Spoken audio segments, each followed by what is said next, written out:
Na tohtoročný ples v opere pripravujem viacero šiat, je ich teda dosť, ale z takých známych dám, ktoré by som mohla spomenúť, ktorým pripravujem šaty, tak sú to pani Mária Rehaková, pani Silvia Lančaričová, je tam Zlatica Puškárová, Andrea Heringová, Janka Prágerová a ďalšie viaceré. Ako máme toho naozaj dosť, tých šiat je už, musím v finále spočítať, ale viem, že predbežne to bolo 19, tak uvidíme, ako sa to ešte vyvrbí.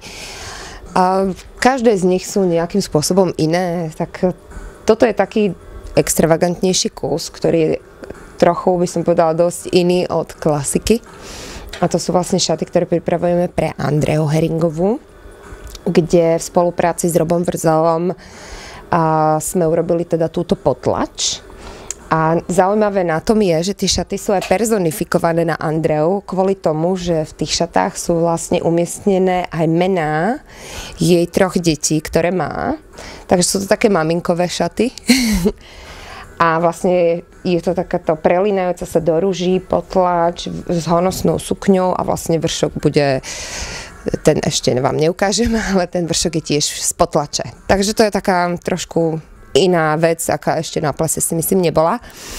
Inak dámy sa boli odvážnejšie tohto roku, šli do rôznych farieb, veľa pastelových a takých sviežých, žiarivých a s peknými ženskými siluetami a s detailami, ktoré teda u mňa aspoň teda sú tie prepracované detaily v čipke hodne, teda veľa zastúpené a také tie neviditeľné tyly s jemnými aplikáciami, všetko vlastne, čo podporuje ženskosť.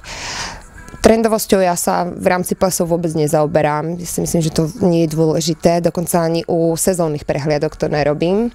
Ja si idem takú svoju líniu a som rada, že klientky to úplne chápu a nechajú si poradiť to, čo by im najviac slúšalo. Samozrejme, tie šaty, to nie je divadelný kostým, musia mať v sebe niečo moderné, ale trochu aj niečo historické, práve kvôli tomu, že ples v opere sa odohráva v priestoroch historickej budovy Národného divadla.